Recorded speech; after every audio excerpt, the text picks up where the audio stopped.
Hey everyone, welcome back to another episode of The Skooled Zone. Alright, when we last left off, we just reached Sokolov's house, did a little exploring up in his lab up there, and now we're about to go cray on all these guards down here.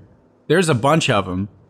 In fact, there's one right there. In fact, what we're going to do actually is we're going to take out all the guards in the rest of this building and then go back and school everything once we're free from all the threats, you could say.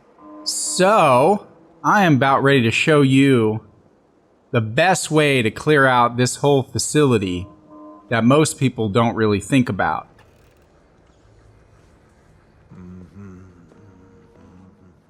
Okay, so here's an area. Well, I guess we could take him out real quick.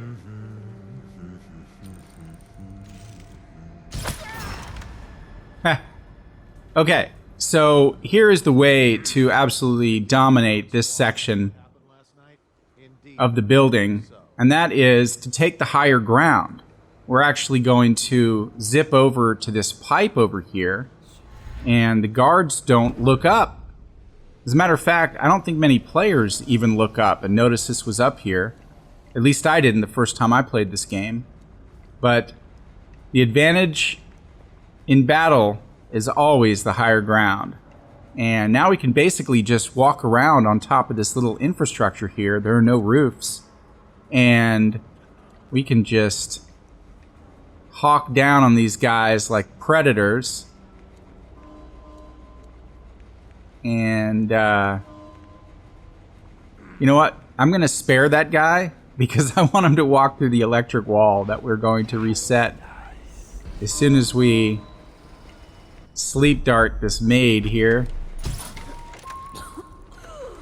Alright, so we're going to hop down here and put her somewhere safe. Like maybe in this little corner here so she doesn't squeal on us. And then we're going to rewire that wall of light. And hopefully one of them will eventually walk through it. In the meantime, let's take out this other maid so she doesn't squeal on us as well. We're going to get our little sleep dart ready in case she turns around. Yep. And let's just, why don't we put her in this chair right here? It's kind of an awkward position, but we'll have to let her be for now. And here's what I'm going to do, actually. I'm going to possess this guard. Come on now. There we go. Now we can walk him upstairs. Use him to turn off this little alarm panel. And then walk him back over here, where it's basically safer to slay him. Look at that. That's awesome. Little drips from the pipe. What a cool little detail. As if that wasn't a clue that there's something to look up at. I don't know why I didn't look up there the first couple of times I played it, actually. Alright, we don't need any food, but I'm definitely going to grab this little apricot tartlet here. Because those are yummy! I wonder if I can eat all of the apricot tartlets in the game. That would be kind of funny. Okay, let's see. Definitely some more guards around there. Let's go back up to our little perch. And let's see if we can... I did not mean to do that, but here's what I'm going to do now.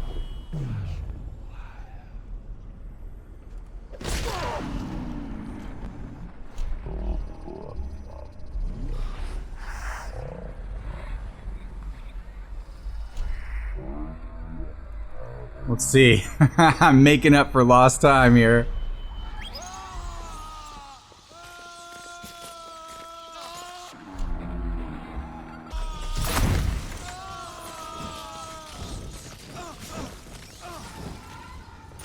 Alright, so that is called improvisation.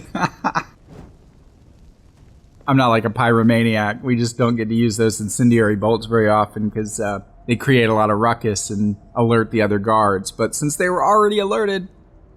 Alright, we came out of it unscathed.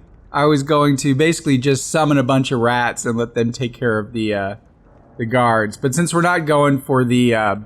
Ghost achievement on this particular mission, then that one worked out just fine. No harm, no foul. In fact, I'm just gonna let the rats have some more fun with those corpses. Those guys upset me. And why don't we go around and collect the loot and then talk about some interesting little factoids that we might have in the area. Okay, so we can walk through this wall now because we rewired it. Pretty sure that we collected all the... What's down here? Okay, that just goes to the first floor.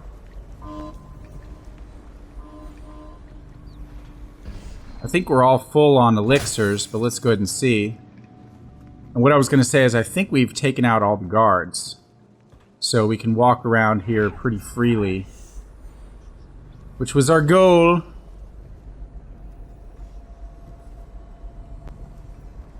Okay, I see some loot down there.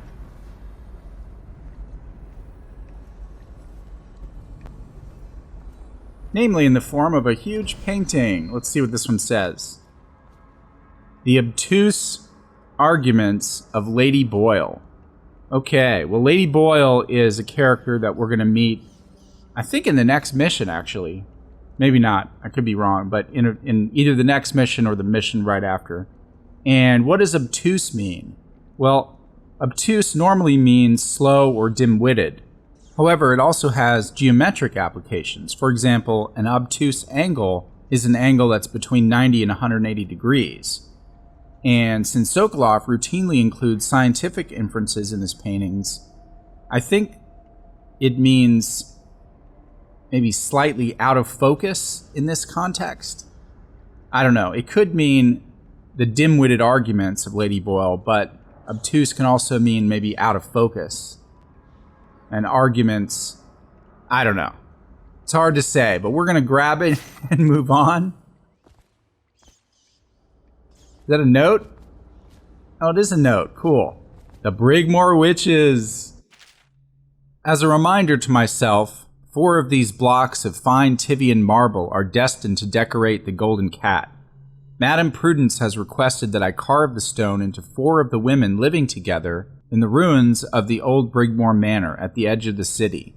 Once they are completed and installed, I will have to visit the bathhouse in order to admire my work. Sure, that's why he wants to visit the bathhouse. Alright, so basically, Sokolov is a scientist, a painter, and a sculptor, I guess. So these big blocks of marble are going to be carved into statues. And if you have played the DLC, then you know that these blocks will create the statues that the witches use to see through. I don't want to give any spoilers in case you haven't played the game, but it's really cool that they included these, knowing ahead of time that they were going to include them in the DLC in sort of a story role-playing type fashion. I think that's an incredible attention to detail. Is that another note? Awesome. Ideas for Timp's statue. So barrister Arnold Timpch feels compelled to commission a statue in his own likeness.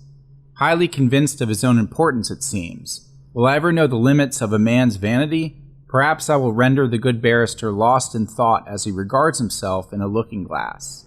In any case, his coin will further my research.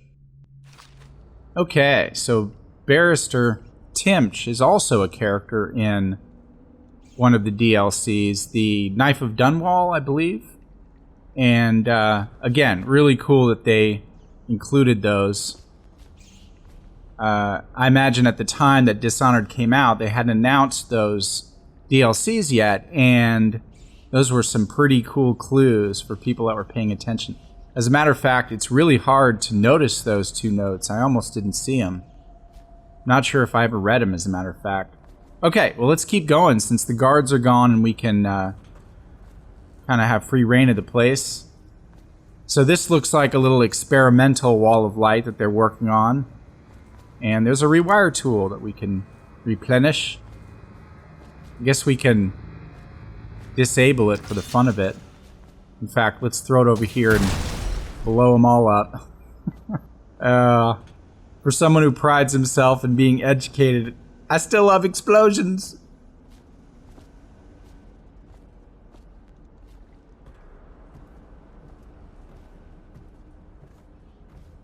Poor rat.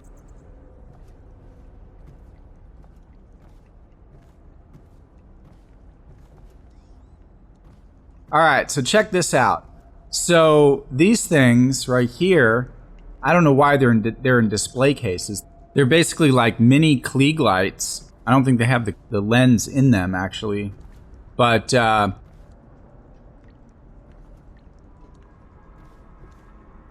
what's interesting is that if you notice this bottom part, this is actually something that I was trying to figure out what it was in, I think, the second episode on the Skooled Zone.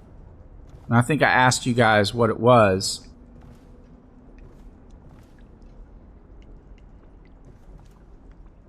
It looks like now I can tell that this is actually the armature for the Klieg light.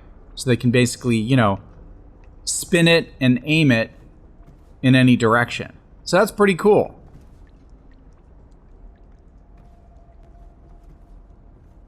Alright, so we have some plaques of bugs here, mostly moths and butterflies. You guys feel free to add any cool little factoids that you might know about moths or butterflies in the After School Club. Okay, well, let's keep going and just seeing what's around here.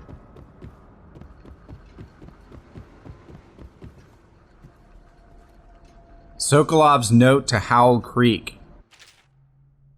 Captain Howl Creek, when you and your men arrive tomorrow, I'll be working in my greenhouse on the roof. Okay, so he calls it a greenhouse, but it's actually a conservatory.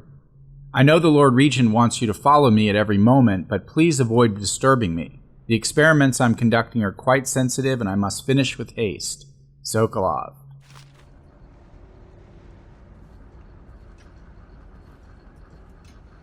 Alright, so here's the bottom of the elevator, and if we had taken that down, I don't know why we would have wanted to, but there it is. So, when were elevators invented? Well, elevators sort of existed all the way back to the 2nd century BC, when famous inventor Archimedes used pulleys and hemp rope, possibly lifting the cab by moving animals back and forth. But if we're talking about modern mechanical elevators, then it actually started with coal mines that used lifts moved by steam power. The first electric elevator didn't arrive on the scene until the 1880s, though, but that still fits in well with the Dishonored timeline. Alright, let's step outside. Don't think there's any guards to worry about. We took those guards out last episode. Alright, I see a grenade and some bullets. Huh. I wonder if we can sneak... Oh, neat. We can sneak through here. Oh, that's pretty cool.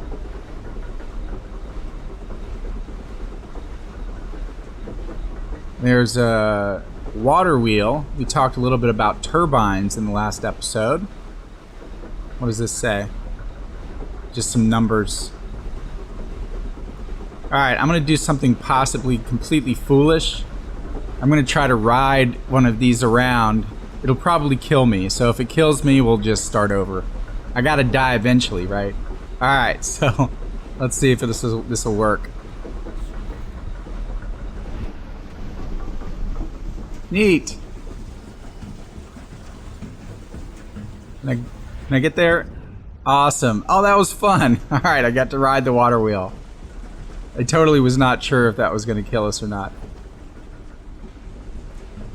Okay, so, yeah. I guess this is an alternate way to enter. Who's that over there? Okay, that's Sammy. And you know what? Just for the fun of it, boom! Kill that a little wall of light there. So this looks like an alternate way in. I guess if you wanted to, you could kind of blink up to here and come through the bottom. This looks like a wine cellar, or a whiskey cellar of some sort. Don't think there's any loot around here. Any white rats? Nope. Whale meat in tomato sauce. Well, I guess that's one way to make it taste good. Anything's good with tomato sauce, right? Okay, so I think we've pretty much covered all the interesting factoids on this little level. Let's head on up. So most of these paintings are fairly insignificant. We've seen some of these paintings like in other houses, like this one, and I think the whale slaughterhouse here. Yep, where we had numbers and clues. And let's cross over and see if we can see anything else. We're pretty much done here. Alright, so now we finally kind of get to look at one of these alarms up close without too much stress. I'm not sure how it works, actually. I think they run up and spin this little wheel, and it looks like it might, spinning the wheel might crank this cord right here, this cable, and that might pull something in here that creates the sound that is then amplified up through these speakers. I wonder if you can shoot this little whale oil thing and kill the alarm. I've never tried that before. Let's see if it works. Okay, it doesn't work. The only way to do it is just to disable it, I guess.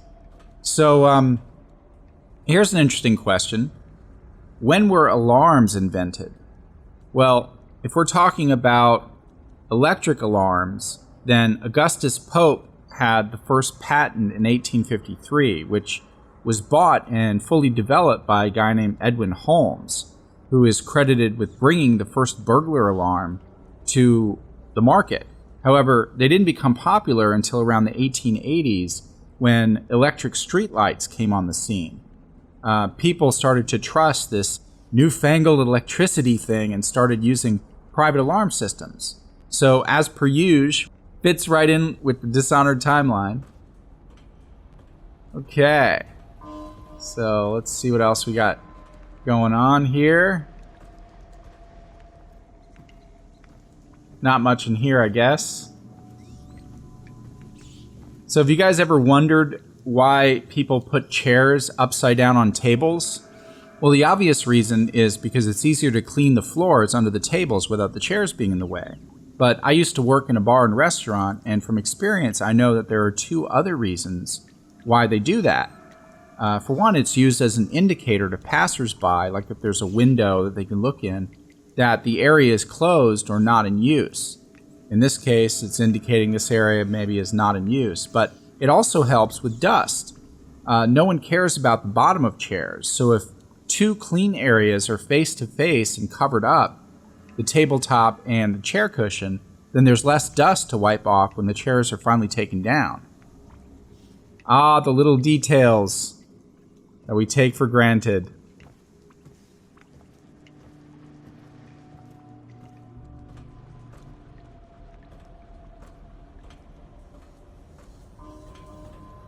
Okay, I'm pretty sure we've covered everything, so let's go ahead and head all the way back up. Grab Sokolov. And, oh, we have a book here. Alright, let's check it out. The Flooded District. Excerpt from a report on Dunwall by Abe Breen, City Watch.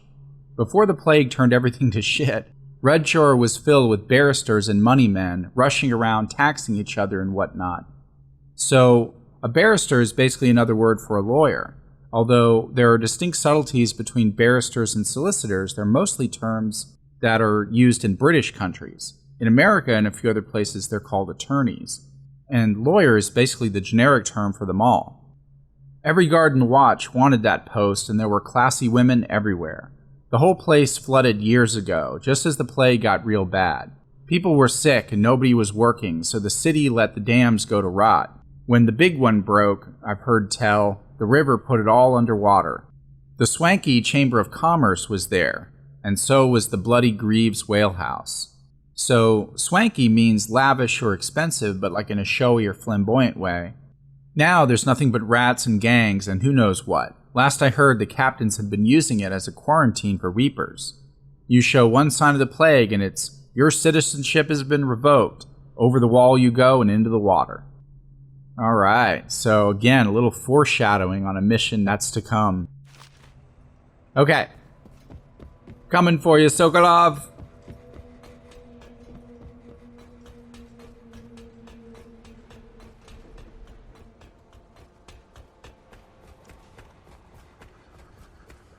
Alright. So let's get on up out of here. And you know what we're going to do? We're actually going to make a little bit of an effort to try and grab that little treasure we couldn't get to. And I think we can get to it way over here. Let's turn on our... Oh, there's a bunch of rats down there. Yep, there it is. Okay, so let's hop down here and see if we can grab this stuff without dropping old Sokolov. Dang it. Come here, man. I guess X is the same button on an Xbox 360 as it is to drop the guy. Okay, so there's no real point in this. It just goes back around. I don't know why they want to give you the option to get bombarded with rats there, but we are going to just head this way. Can't really run while you're carrying someone, but yeah, it looks like this is the door that I missed. We could have just gone through there, but it's all good because now we're right where we want to be to head down here to Samuel.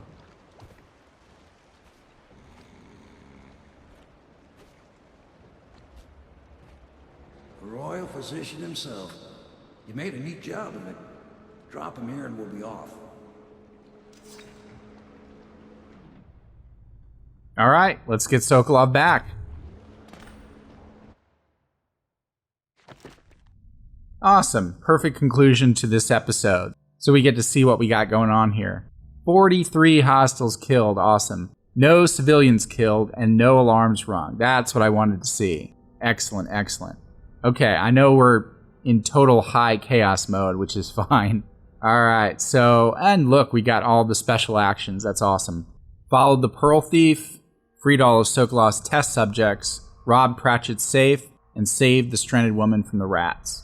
And on the right side, you can see we found all the runes, all the bone charms, the Outsider's Shrine, all the paintings, although there was only one. And we came like 90% close to getting all the coins found in the game. So that's pretty awesome. All right, so we're going to go ahead and continue and get to a good save point.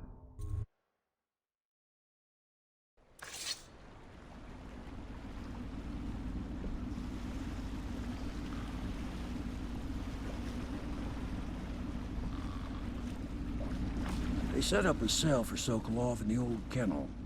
Shackles and everything. It'll be a shock, him waking up in the straw and old dog poop. But from what I hear, he's woken up worse places. Guess we all have at that.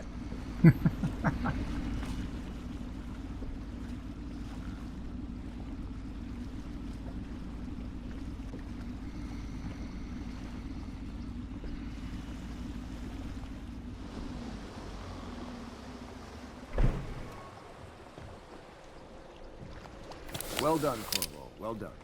I doubt a dozen soldiers could have done it better. Sokolov's knowledge will enable us to strike at the Lord Regent directly. and ultimately help you get your life back. Soon, we won't have to hide in the shadows. The royal physician is brilliant, but he was a fool to protect the Lord Regent. Sokolov gave us the elixir, the war machines. He could have made us a great nation. Now he pays the price for siding with a tyrant. You have my thanks, sir. If you wish to get some sleep, now is a good time. Alright, so we're going to wind down first. I hope they don't have to hurt him. He's done some good in his time. Made that elixir against the plague, he did. See if he's got anything else to say. Clever man, Sokolov. Look what it led him to. Okay, I guess he's done talking. Alright, so we are going to go ahead and end here. And we're supposed to go to sleep, but I'm going to go up and visit Emily to start off the next episode with. So once again, thanks for tuning in. Really appreciate it, and we'll see you next time.